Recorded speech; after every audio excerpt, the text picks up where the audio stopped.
for his first speech.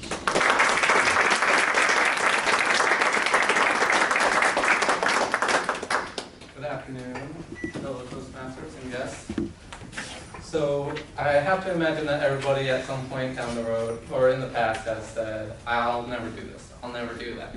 And you come to find out a few weeks, months, years later, you are doing that same exact thing. And so for me, three things I want to bring up are cell phones, my car, and health and fitness. And I remember myself about cell phones, it was like 2002, and I was sitting there with my cousin and his mom, which would be my aunt, and my mom, and we're all just talking about the new phones that everybody's starting to get. And he says, oh, I'll never have a phone. Why would I ever have a cell phone? If somebody needed to find me, they can find me at home. If I'm out of the house, then they don't need to know where I'm at. And like I kind of took that advice too. I was like, yeah, why would I ever take a phone? Like I don't need to be found by anybody or anything like that.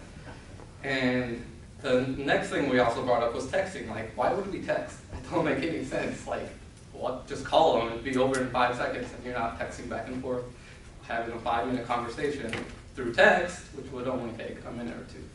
So obviously, come to find out now, 12, 14 years later, everybody has a cell phone. We're all texting. I prefer to text. And so I've learned, that was one thing I learned, like, well, maybe I shouldn't be so quick to judge. The next thing would be my car. I always loved sports cars. So when I was in high school, playing video games, Gran Turismo was one of the main games that we played. And the 3000 GT was my favorite car. It was really fast in the game. And I ended up getting it when I was 20 years old. I was able to purchase it on my own, and I just needed a co-signer with my grandma. And I got the car, and so I was happy. And then Too Fast, Too Furious came out. And the green car, for the people that have seen that movie, is the Lancer Evolution.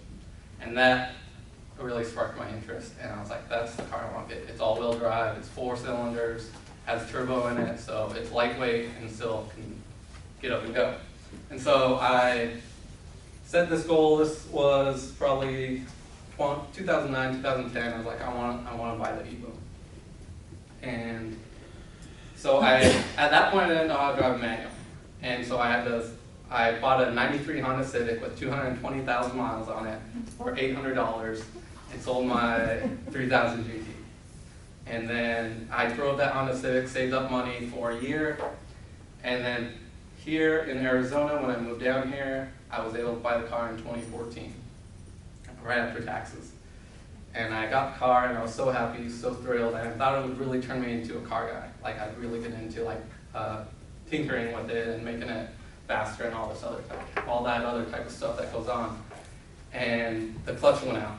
There's $1,000, and then a coolant hose went out, and that's another $800. And then with insurance, and I also got pulled over twice in the first 10 days. And maybe I realized that probably wasn't the best idea. But I didn't get a ticket either time. I just went around the corner. He said like an Indy 500 racer. I disagreed. And the other one I just revved up to like 50 real quick, and he got a little upset about that. But no tickets. And 5 other police cars came by like, is that the stock Evo? Like, yeah, it is. I haven't done anything to it. But with that being said, the insurance and the gas, having to pay for premium gas, and the car payment, I just did not see the value in it. And so 6 months after I bought it, I sold it. And I traded it in for a Mazda 3, 2012. And I never would have thought that I'd be happy with just like a normal car. And so the last thing I want to bring up is health and fitness. So growing up, of course, I was drinking Mountain Dew every day, never drinking water, eating pizza, hamburgers, whatever it was, didn't matter. And somehow I stayed, just being young, I stayed pretty small, but when there's a saying, breakups build bodybuilders. And so like when I went through a breakup. I started going to the gym a lot, and I started getting stronger and everything like that. And then I'd get in another relationship and kind of get off of it, and then break up and go through the cycle, rinse, repeat a few times. And so now, in November, it's really kind of hit me like, this is more than just a relationship. This is nothing's going to deter me from continuing to work out now. And about 4 or 5 weeks ago, I was listening to a Joe Rogan podcast with Dr. Rhonda Patrick, and listening to that really opened up my eyes to the health and fitness world, because she was talking about all the molecular things that are going on in your body, from like the sauna or hot yoga that creates serotonin. Serotonin regulates our mood, so it makes us feel better about ourselves. And all that type of stuff has really opened up my mind to like what we can learn. And there's all these different diets. I'm actually trying like a keto diet, which is basically getting rid of all sugar and carbs and eating high and healthy fats and low kind of moderate protein.